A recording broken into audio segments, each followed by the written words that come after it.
Shalom, selamat datang di GBI Keluarga Allah Blessing Online Service tanggal 19 April 2020. Sebelum kita memulai ibadah, pastikan Bapak Ibu berada di satu ruangan bersama keluarga dan ikut berpartisipasi dalam ibadah. Ada beberapa pengumuman. Yang pertama, setiap hari Kamis jam 6 sore, kita akan bersama-sama talk show mengenai iman Kristiani, COVID-19, dan juga pertumbuhan rohani. Bapak Ibu bisa memberikan pertanyaan di komen di bawah, atau Bapak Ibu bisa WA di nomor sekretariat gereja yang ada di sini.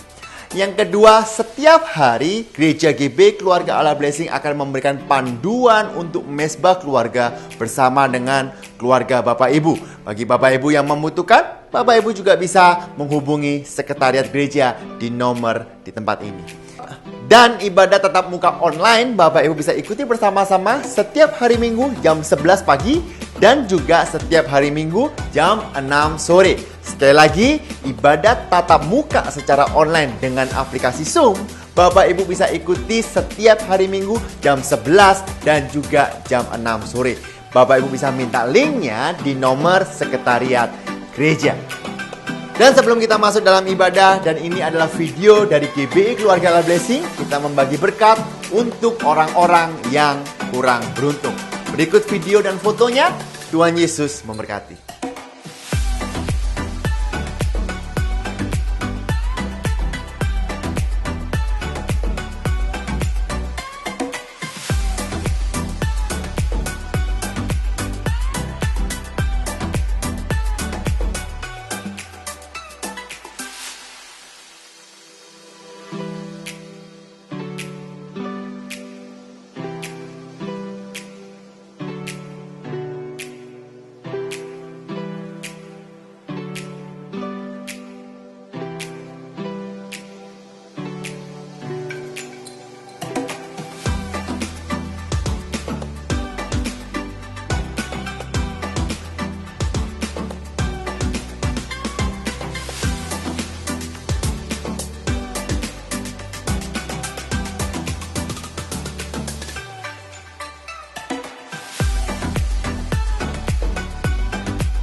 Sekian pengumuman, mari bersama-sama kita memasuki ibadah. Selamat menikmati ibadah. Tuhan Yesus memberkati. Puji Tuhan, shalom Bapak Ibu yang terkasih dalam Tuhan.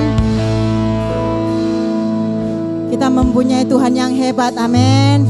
Tuhan adalah perisai yang teguh, Dia kekuatan dalam kehidupan kita. Mari kita sama-sama berdoa. Kami bersyukur Tuhan, kami mempunyai Allah seperti Engkau. Kami percaya Tuhan perlindungan-Mu atas keluarga kami. Kami percaya Tuhan perlindungan-Mu atas kesehatan kami. Senantiasa dan tidak pernah habis ya Bapa. Terima kasih Tuhan, kami mau memuji dan memuliakan Engkau Yesus, nama di atas segala nama. Haleluya. Amin. Haleluya.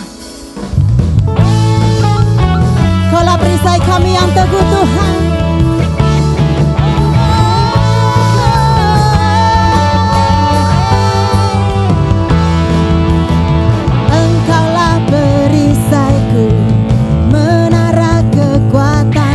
Tuhan, gunung batuku,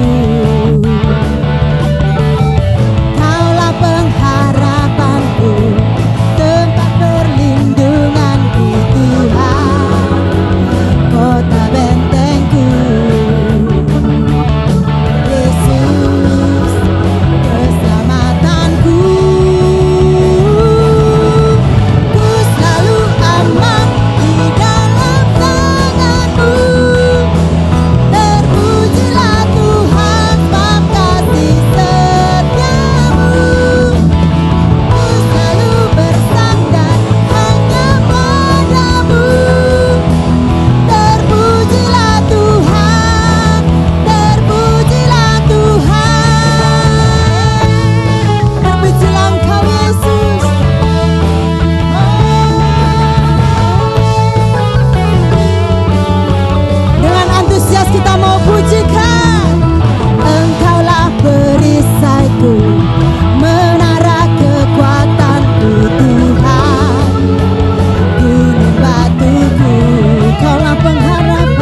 Ibu yang terkasih pasti aman di dalam lindungan Tuhan karena kita mempunyai Tuhan Yesus yang ajaib.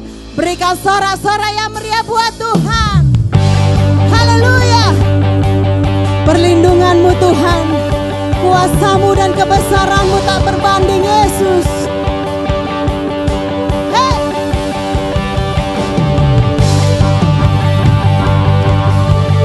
Kami mau memujikan Engkau Yesus dengan segenap hati. Mari bersama pujikan. Tak terbayang kebesaranmu dan tak berbanding kekuatanmu Tuhan. Kau megah bagiku dengan segenap jiwa dan pengharapan. Telah ku serahkan untuk rencanamu Tuhan. Kau Raja atasku. Hanya Kau yang layak ditinggikan. Semuanya ajaib. Ajaib Kau Tuhan, agung dan perkasa. Kau sumber kemenanganku, layak berkuasa, memerintah selamanya. Yesus Kaulah Raja mulia.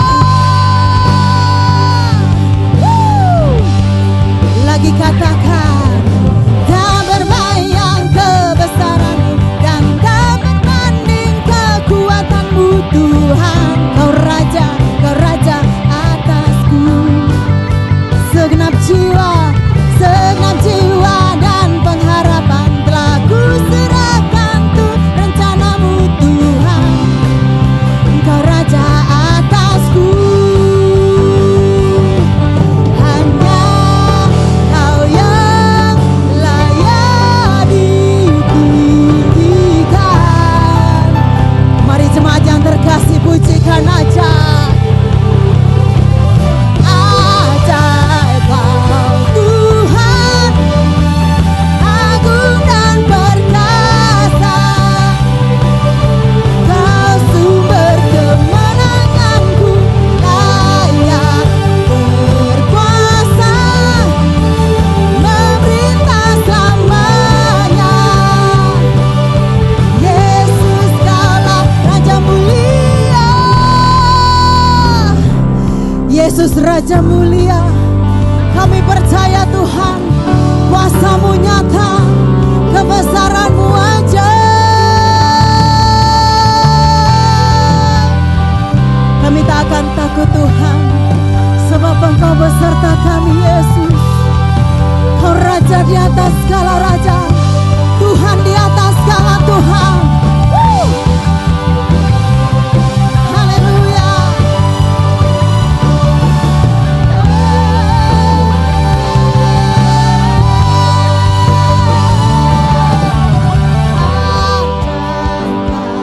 Tuhan, agung dan perkasa. Dengan segenap hati Kau sumber kemenanganku, layak berkuasa, memerintah selamanya. Yesus Kaulah Raja mulia. Ajaib Kau Tuhan, agung dan perkasa. Kau sumber kemenanganku, layak berkuasa, memerintah selamanya. Yesus Kaulah Raja mulia.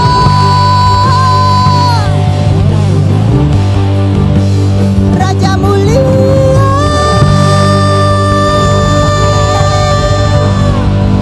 Haleluya. Terima kasih Tuhan. Kau Raja di atas segala raja. Sebab kekuatan kami datangnya dari Engkau Yesus. Nama yang ajaib, nama yang perkasa.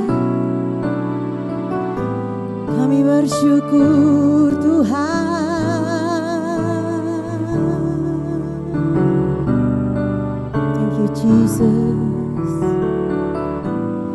kekuatan di hidupku, ku dapat dalam Yesus. Dia tak pernah tinggalkanku, setia menopangku, berseru berharap dalam Yesus.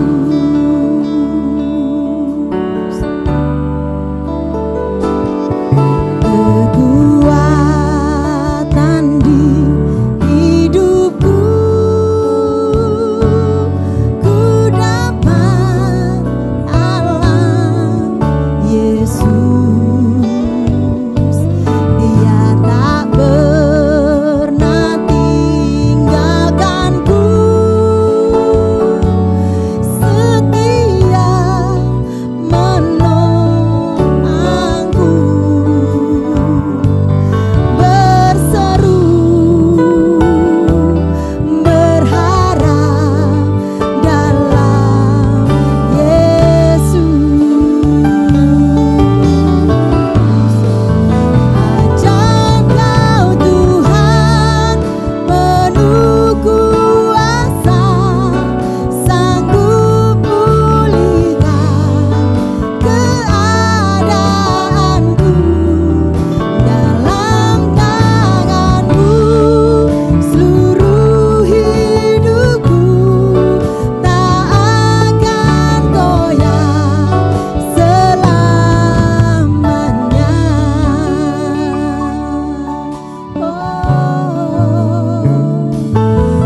Kekuatan di hidupku,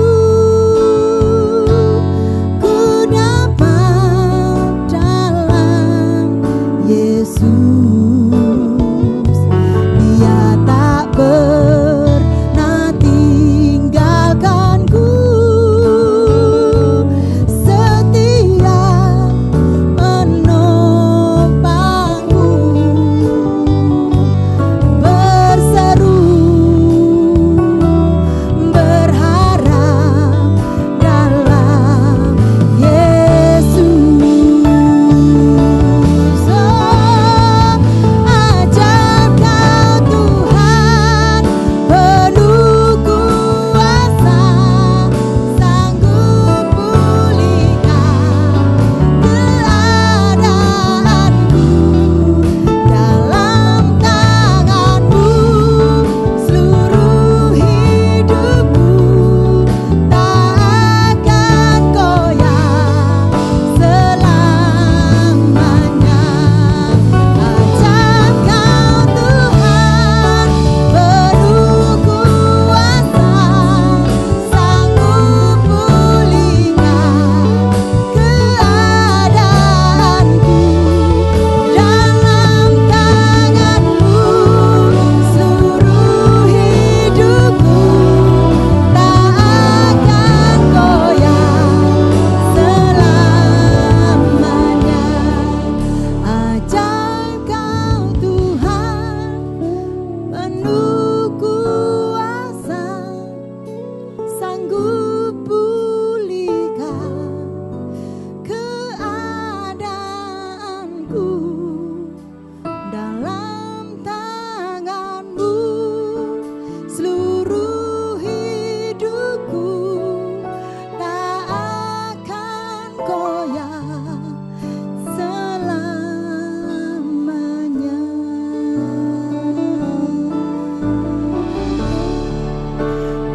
Mari Bapak Ibu yang terkasih dalam Tuhan, sembah Dia. Di dalam Tuhan ada kekuatan, di dalam Tuhan ada pengharapan. Kau ajaib Tuhan,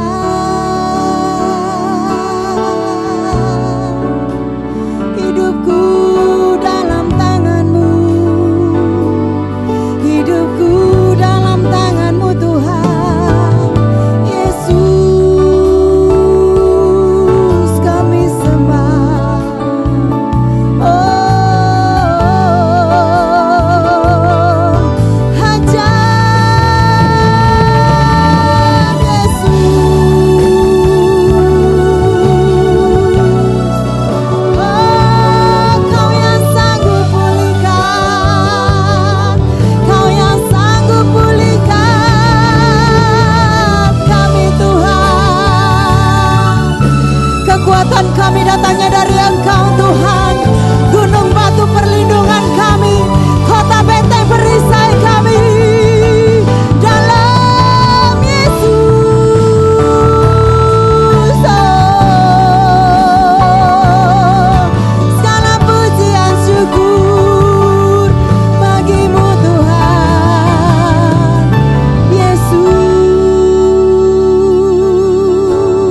Bapak Ibu yang dalam rumah, mari angkat kedua tanganmu, sembah Dia. Karena kita mempunyai Tuhan yang ajaib, kita mempunyai Tuhan yang dahsyat. Tak peduli keadaan kita saat ini, percayalah Tuhan kita ajaib. Kita dalam perlindungan Tuhan. Mari pujikan, ajaib Kau Tuhan, penuh kuasa, sanggup pulihkan keadaanku. Dalam tangan-Mu seluruh hidupku tak akan goyah selamanya. Ajaib Kau Tuhan, penuh kuasa, sanggup pulihkan keadaanku. Dalam tangan-Mu seluruh hidupku tak akan goyah selamanya. Tak akan goyah selamanya. Tak akan goyah selamanya.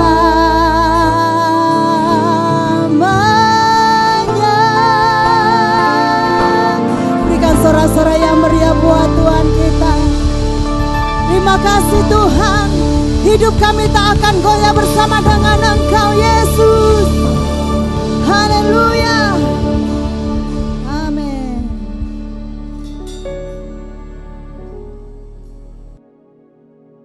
Haleluya, saya pastikan Bapak Ibu diberkati. Yang diberkati lewat puji-pujian, mari kita beri tepuk tangan yang meriah buat Tuhan kita. Tiba saatnya kita akan memberi yang terbaik buat Tuhan kita. Saya mengucapkan terima kasih sebesar-besarnya buat Bapak Ibu kasih dalam Tuhan yang sedang melihat video ini, ataupun seluruh jemaat GBI Keluarga Allah Blessing yang sudah ambil bagian dalam persembahan. Nah, sebelum kita memberi yang terbaik buat Tuhan kita, mari kita baca bersama-sama 2 Korintus 9 ayat 6, 7 dan 8. Dan Bapak Ibu bisa bersama-sama dengan saya untuk membaca firman ini. 2, 3.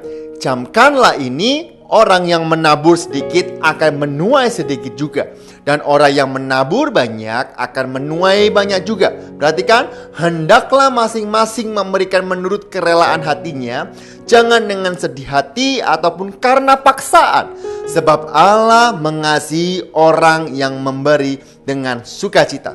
Dan Allah sanggup melimpahkan segala kasih karunia kepada kamu, supaya kamu senantiasa berkecukupan di dalam segala sesuatu, dan malah berkelebihan di dalam berbagai kebajikan.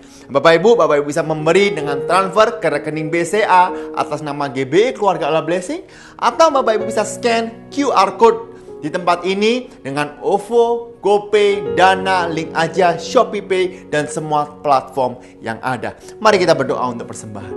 Tuhan, kami mengucap syukur, kami bangga punya Allah seperti-Mu Tuhan. Di tengah-tengah krisis ini Tuhan, kami dapat menabur itu semua karena kebaikan-Mu Tuhan.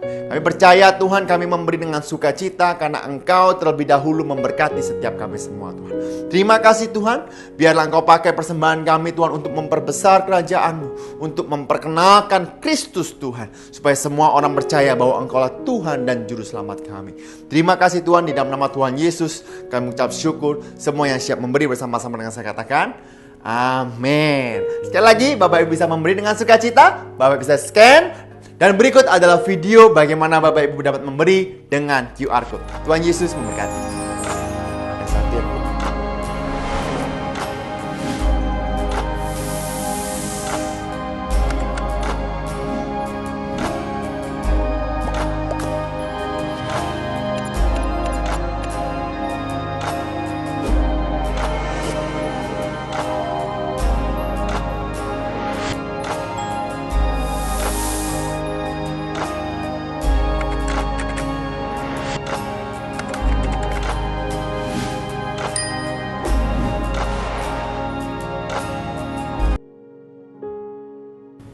Shalom, Bapak Ibu yang kekasih, kita berjumpa kembali dalam ibadah online. Buat semua saudara-saudara yang menyaksikan, terutama keluarga Allah Blessing, mari kita berdoa terlebih dulu. Bapa di dalam sorga, kami bersyukur Tuhan memberikan kesempatan kepada kami untuk berbagi berkat rohani. Kami minta Roh Kudus mengurapi kami, memberikan kepada kami iluminasi sehingga kami mengerti kebenaran firman-Mu. Urapi kami semua di dalam nama Tuhan Yesus. Haleluya. Amin. Bapak Ibu yang kekasih, kita masih berbicara tentang seputar kebangkitan. Mengapa kebangkitan itu sangat penting sekali bagi setiap orang yang percaya? Karena kebangkitan dari orang mati itu adalah satu landasan yang kuat. Tanpa kebangkitan Yesus, Natal dan kematian tidak akan berguna. Karena semua tokoh-tokoh di dalam dunia ini pun mengalami hal yang sama. Mereka sampai saat ini mati dan tidak bangkit. Hanya beberapa tokoh di dalam Alkitab yang bangkit. Tetapi tokoh-tokoh itu dibangkitkan oleh kuasa Allah. Tetapi bagi Tuhan Yesus sendiri, Tuhan sudah berkali-kali berkata bahwa anak manusia beberapa hari lagi akan dibunuh dan dikuburkan, dan pada hari yang ketiga dia akan bangkit, yaitu dengan kuasanya sendiri. Bukan dibangkit tetapi dengan kuasanya sendiri. Itu bukan hanya sekali, dua kali sebelum Yesus disalib. Beberapa kali diucapkan oleh Tuhan Yesus. Dan pada hari yang ketiga Yesus bangkit. Itu perlu dipahami. Selama 40 hari Yesus menampakkan diri kepada murid-muridnya. Buat apa saudaraku yang kekasih? Mereka seperti biasanya ya, manusia sulit untuk percaya. Karena kebangkitan dari antara orang mati itu nggak masuk akal ya. Sulit untuk dipercaya.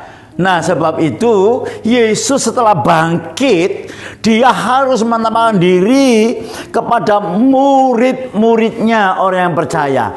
Kalau dulu sebelum Yesus disalib, Yesus menampakkan diri secara umum buat siapa saja. Tetapi setelah Yesus bangkit, dia khusus menampakkan diri kepada murid-muridnya. Saudara yang kekasih, Alkitab mencatat ya, bahwa Yesus bangkit dan disaksikan oleh kurang lebih 500 orang sekaligus. Bukan hanya 12 murid, bukan hanya 70 murid, tapi disaksikan oleh 500 orang. Kalau saudara baca di dalam 1 Korintus pasal yang ke 5 ayat ke 6, saudara, demikian dikatakan ya, bahkan dikatakan sampai saat itu ya, masih ada yang hidup, yaitu waktu suratan 1 Korintus dicatat. Bapak Ibu yang kekasih, di dalam hukum di dalam dunia ini satu peristiwa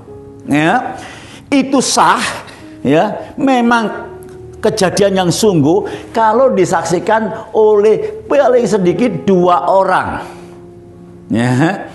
Nah, tetapi peristiwa kebangkitan Kristus ini disaksikan lebih daripada 2 orang. Sehingga kejadian ini sah, dan saat ini teknologi begitu canggih. Saudara dan saya bisa lihat di internet, di Google, tik saja kebangkitan Yesus ya, atau cari kebangkitan Yesus. Di situ ada ahli sejarah dari zaman dulu, zaman Yesus itu mencatat semua kebangkitan Kristus. Bapak Ibu yang kekasih, tetapi baiklah saudaraku, ini menjadi landasan yang kuat sehingga saudara menjadi orang percaya yang sungguh-sungguh mengerti siapa yang kita sembah ya. Maka itu Rasul Paulus mengatakan, aku tahu kepada siapa aku percaya. Kita bukan menyembah satu cerita dongeng, bukan menyembah sesuatu yang tahayul, tetapi kita sungguh-sungguh menyembah kepada Allah ya, yang datang ke dalam dunia menjadi manusia, bahkan menjadi manusia dia taat sampai mati di atas kayu salib, sehingga kita boleh melihat karyanya dan kita boleh diselamatkan. Sekali lagi, kita akan berbicara tentang seputar dari kebangkitan Yesus. Nah, Bapak Ibu yang kekasih, ya, saudara nanti bisa baca di rumah Markus pasal 16 ayat 1 sampai ayat 8. Saudara harus sungguh-sungguh memahami. Saudara sungguh-sungguh hidup seperti apa yang Alkitab catat, sehingga saudara akan mengalami peristiwa-peristiwa yang ajaib, yang tidak sama dengan dunia, saudaraku. Ya, maka saudara akan mengalami dalam perjalanan hidup saudara, Tuhan yang dikatakan Immanuel itu benar-benar menyertai di dalam kita. Nah, Bapak Ibu yang kekasih, dikatakan nanti saudara baca sendiri di rumah, tapi saya hanya mengambil poin-poinnya, Bapak Ibu yang kekasih. Pada waktu hari yang ketiga setelah Yesus dikuburkan, ya, murid-murid wanita, ya, 3 orang murid wanita, Maria Magdalena, Maria ibu Yesus, dan Salome, dikatakan demikian ayat 1 dan ayat 2. Itu pagi-pagi pergi ke kubur Yesus. Dia membawa rempah-rempah. Untuk apa, saudaraku? Untuk merempahi mayat Yesus. Perhatikan saya. Setelah mereka sampai di kuburan, ternyata kubur itu kosong. Apa artinya, saudaraku yang kekasih? Berbicara tentang mereka membawa rempah-rempah, ini berbicara tentang tradisi, satu kebiasaan. Bukankah di sini juga ada kebiasaan, ya kan? Mereka 3 hari ke kubur untuk menaburkan kembang dan lain sebagainya. Nah, Bapak Ibu yang kekasih, demikian juga zaman dulu, ya. Tetapi ini gambaran, ya, bahwa cara berpikir kita kalau masih dengan cara berpikir manusia lama, ya, kita tidak akan mengalami apa yang Tuhan Yesus sudah kerjakan. Yang pertama, saudaraku, ya, yang saya ingin sampaikan pada saudara, catat baik-baik, ya. Barang siapapun saudara dan saya berjumpa dengan Yesus yang sudah hidup, yang sudah bangkit, pasti ada perubahan di dalam hidupnya. Cara berpikir kita berubah. Tidak cara berpikir duniawi. Kalau sakit ya sakit. Kalau mati ya mati. Ya, nggak bisa. Itu kenyataan.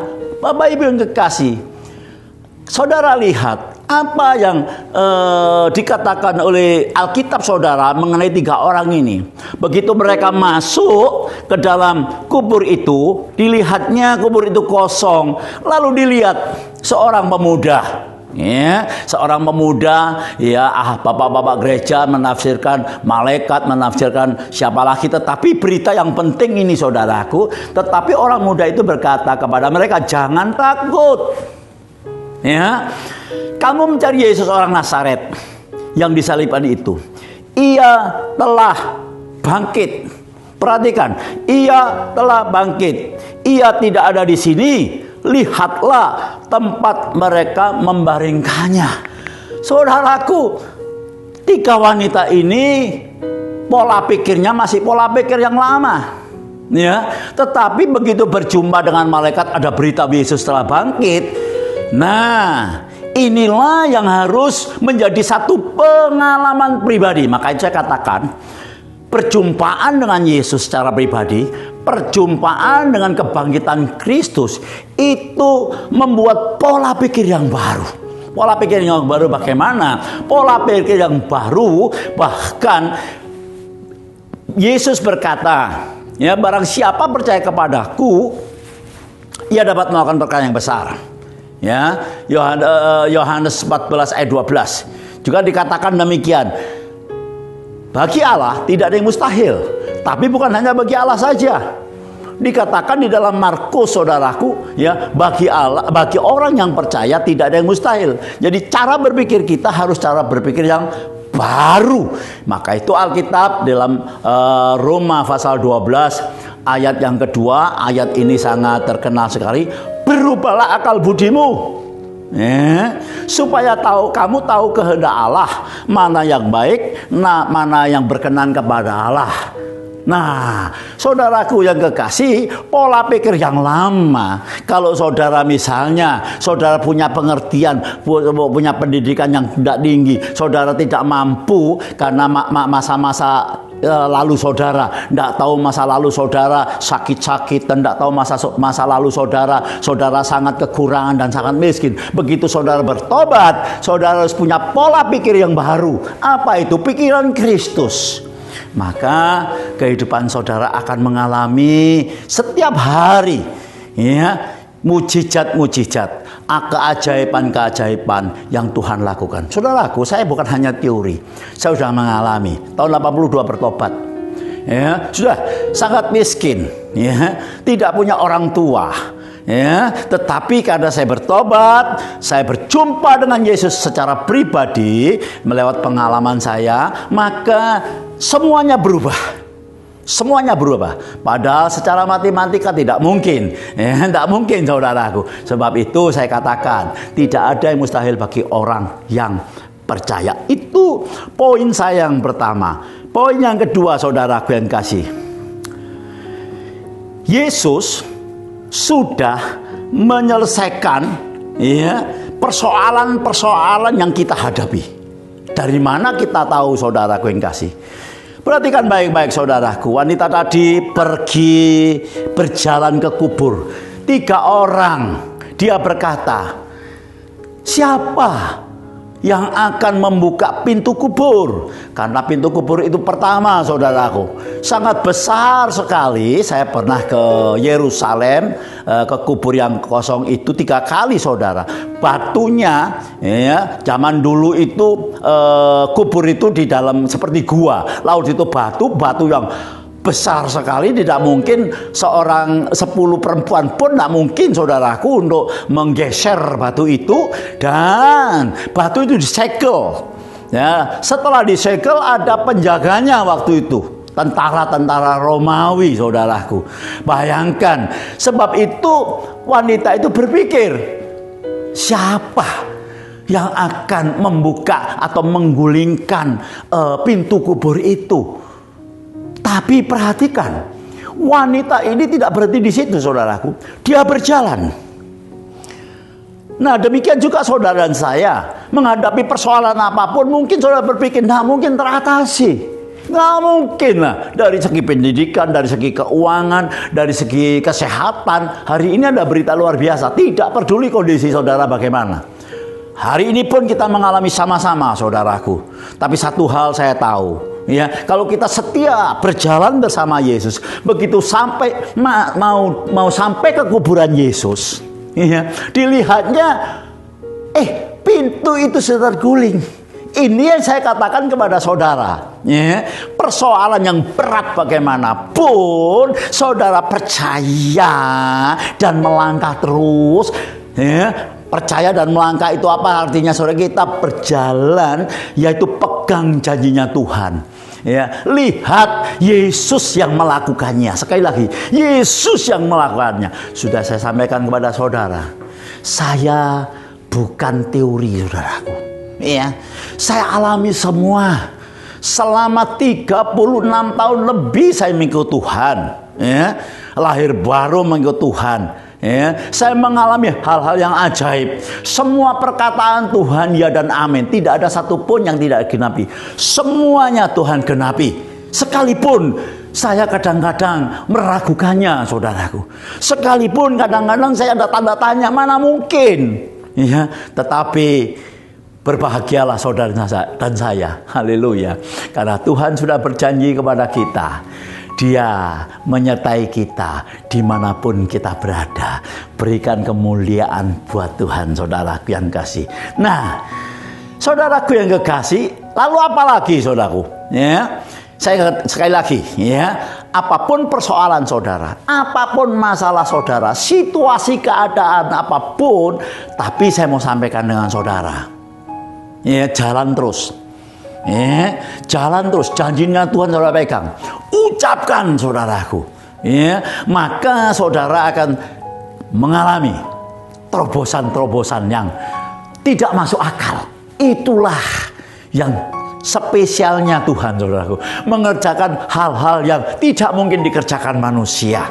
Saudaraku yang kasih, kita masuk yang ketiga. Yang ketiga, saudaraku, kebangkitan adalah dasar iman kita. Jangan letakkan saudara kepada hanya Yesus yang mati saja. Kalau saudara hanya percaya pada Yesus yang mati, sudah saya katakan tadi saudaraku yang kekasih, maka kita sia-sia.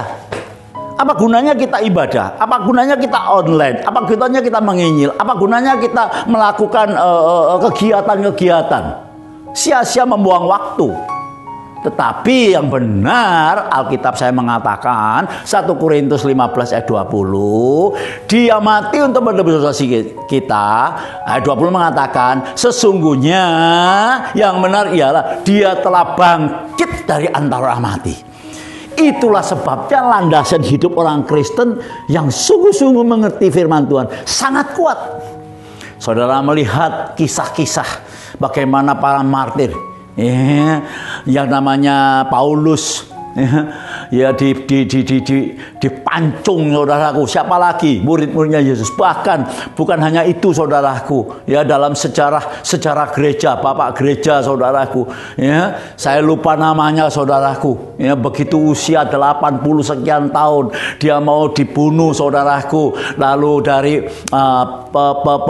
pengawal itu berkata, kalau kamu menyangkal Yesus, sekali saja aku tidak kenal Yesus, aku meragukan Yesus, maka kamu akan diselamatkan dan kamu tidak akan dibakar. Tapi saudaraku yang kekasih, murid Yesus yang 80 sekian tahun, ini salah satu murid daripada Yohanes, Yohanes muridnya Yesus, jadi bukan Yohanesnya, tapi muridnya Yohanes, saudaraku, berkata, selama 86 tahun Tuhan tidak pernah ingkar janji. Dia tidak pernah menyangkal, bahkan dia tidak pernah tidak menyertai saya. Masa saya mau menyangkal dia? Akhirnya dia harus dibakar hidup-hidup. Saudaraku yang kasih, bahkan barusan ini, saudaraku, saya lihat BA, saudaraku, seorang yang kaya raya, karena kena COVID, saudaraku, dia betul-betul minta dispesialkan, akhirnya dispesialkan, saudaraku, dia dirawat, atau orang mana, orang luar negeri, saudaraku, saya lihat YouTube-nya, saudaraku, dirawat sampai sembuh, saudaraku, kena COVID-19, dia sembuh, orangnya sudah tua, saudaraku. Lalu si orang tua ini waktu keluar, seorang perawat memberikan bil atau tagihannya, saudaraku. Tagihannya cukup mahal, hanya beberapa hari saja, saudara. Tagihannya itu 500 berapa begitu, pokoknya dolar, saudaraku, yang mencekik gitu loh, saudaraku. Tapi bagi orang ini sebetulnya nggak ada masalah, dia orang kaya raya, tetapi dia menangis, saudaraku, menangis. Yang namanya si susternya bingung, saudaraku. Loh, Pak, jangan menangis. Buat apa menangis? Hidup itu lebih penting, daripada harta. Dia bilang, saudaraku, Sus, saya menangis bukan karena saya tidak bisa bayar. Saya menangis bukan saya kehilangan uang saya yang saya bayarkan hanya beberapa hari. Lalu apa, Pak? Dia berkata demikian, saudara.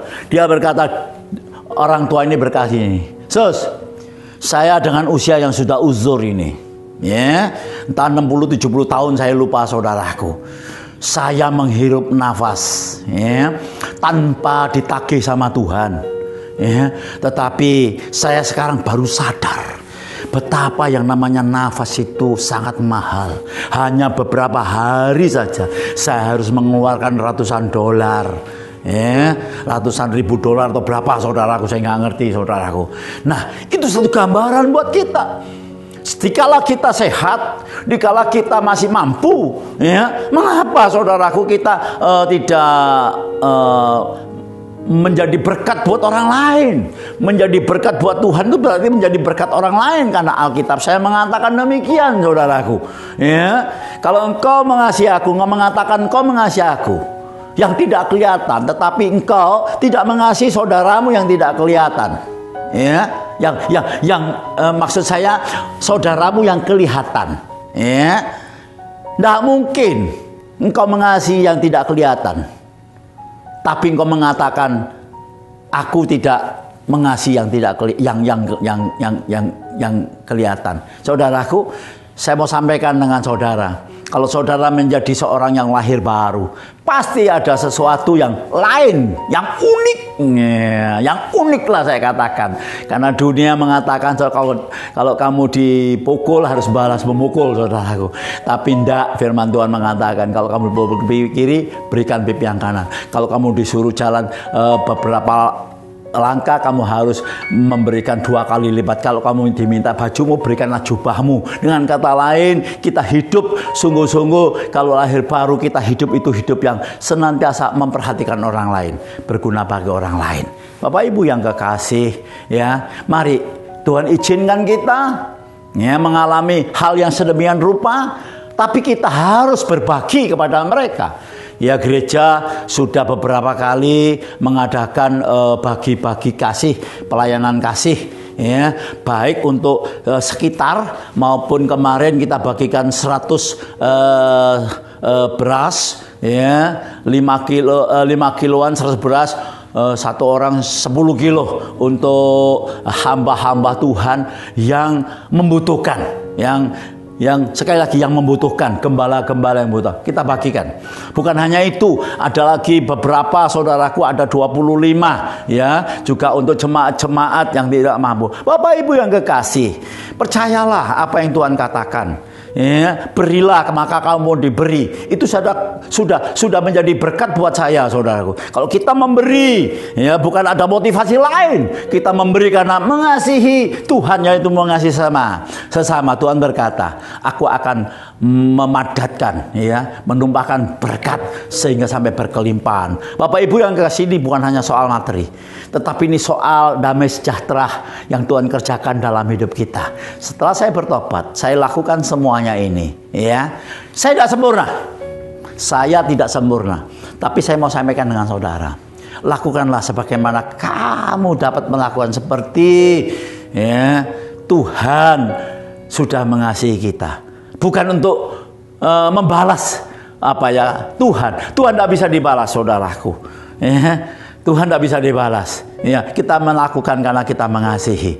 Bapak Ibu yang kekasih, ayo kita sama-sama pada hari-hari yang dikatakan saudara-saudara kita mengalami kesulitan berat ini, mari kita lakukan sama-sama. Kita doakan sama-sama Bapak Presiden, kita doakan sama-sama para relawan, kita doakan sama-sama yang namanya para dokter, kita doakan saudara-saudara kita yang membutuhkan, suster-suster, kita doakan saudaraku mereka yang sudah bekerja begitu rupa. Dan mari kita kembali lagi saling merendahkan diri, bergandengan, kita berdoa supaya saudaraku semuanya ini bisa berlalu dengan segera. Bapak Ibu yang kasih, luar biasa, ya. Kebangkitan membuat kita berubah cara berpikir kita. Karena perjumpaan dengan Tuhan, maka pola pikir kita berubah, ya. Nah, bukan hanya itu, bukan pola pikir saja, tetapi saudaraku, kita tahu, kita sadar, kita sekalipun, ya, secara manusia tidak mungkin untuk melintasi hal-hal yang berat seperti COVID ini, saudaraku. Tetapi kita yakin dan percaya Dia berkuasa atas segala sesuatunya. Sebab itu persoalan ini sudah ditangani oleh Tuhan. Percayalah, sudah ditangani oleh Tuhan. Tuhan kairosnya akan membuktikan. Nah, saudaraku, persoalan saudara bukan hanya persoalan pribadi saudara, rumah tangga, pekerjaan, sakit, penyakit, sudah ditangani oleh Tuhan. Dan Dialah satu-satunya jalan yang senantiasa membela kita. Yang ketiga, saudaraku, kebangkitan itu dasar daripada iman kita, ya. Bukan kita supaya kita menjadi kaya, ya. Tapi kita ini berubah. Senantiasa ada sukacita. Dimanapun kita berada, kita ada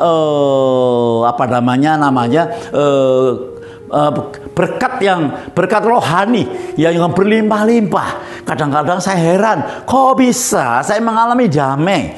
Padahal dulu saya ini susah sekali damai. Tapi saya tahu satu hal, ya, apa yang saja Tuhan janjikan. Kalau kita mendasarkan hidup pada kebahagiaan, maka Tuhan akan senantiasa mengerjakan bagiannya. Saudaraku yang kasih, yang terakhir, saudara, luar biasa. Kalau kita baca ayat 8, saudaraku, demikian bunyinya, saudaraku. Yang keempat, yaitu penugasan yang mulia. Diutus. Tapi tidak sendirian. Ada Roh Kudus. Aku menyertai engkau sampai kesudahan alam. Dan dikatakan demikian, ya. Lalu mereka keluar lari meninggalkan kubur itu, sebab gentar dan dahsyat menimpa mereka. Mereka tidak mengatakan apa-apa kepada siapapun juga karena takut. Ya, karena sangat senang, sangat kagum, juga merasa ada ketakutan yang sifatnya bukan karena ketakutan negatif, saudaraku. Dia baru tercelik matanya bahwa Yesus itu semuanya yang dikatakan ya dan amin. Dia adalah anak Allah, dia sudah bangkit. Senang sekali wanita-wanita ini. Lalu dengan singkat mereka sampaikan semua pesan itu kepada Petrus dan teman-temannya. Nah, Bapak Ibu yang kekasih, hari ini kita belajar tentang kebangkitan. Sampaikan, dia sudah bangkit. Kalau ada teman kita, keluarga kita, bahkan orang yang tidak percaya dalam keadaan ketakutan menghadapi masalah-masalah yang sekarang, saya mau sampaikan dengan saudara, perkatakanlah janji Tuhan. Jangan takut. Ya, jangan takut. Semuanya ini pasti berlalu. Kita diutus untuk menguatkan, kita diutus untuk menghibur, kita diutus untuk menjadi berkat buat orang lain supaya mereka kenal dengan Tuhan. Dengan apa? Dengan perbuatan kita, dengan kasih kita, dengan apa yang kita bisa lakukan buat mereka. Sesudah itu Yesus sendiri. Nah, perhatikan ini. Sesudah itu Yesus sendiri dengan perantara murid-muridnya. Jadi saudara dan saya ini cuma perantara. Yesus yang bekerja di dalamnya, saudaraku. Bukan jasa saudara. Ya, bukan kemampuan saudara. Yesus bekerja di antara mereka, murid-muridnya, memberitakan dari timur ke barat. Saya senang kalimat terakhir. Berita yang kudus dan tak terbinasakan. Berita kudus tak terbinasakan oleh siapapun juga. Oleh manusia, oleh teknologi, oleh keadaan situasi, ya, tidak terbinasakan. Sudah teruji 2000 tahun yang lalu, ya, dianiaya begitu rupa. Tetapi Tuhan berkata, ya Bapa, ampunilah mereka. Ya, salah satu katanya sudah selesai. Ya, sudah selesai, sudah aku tangani semua. Kita orang Kristen sungguh luar biasa, menjadi orang pilihan. Berita kudus dan tak terbinasakan tentang apa? Keselamatan yang kekal. Beritanya adalah berita baik. Tuhan mengampuni orang yang percaya, bertumbuh, mengenal Tuhan. Saudaraku, kita akan saksikan kepada semua orang, sebab dia hidup. Ada hari esok. Berita keselamatan kekal. Tuhan Yesus memberkati. Mari kita berdoa. Terima kasih Bapak.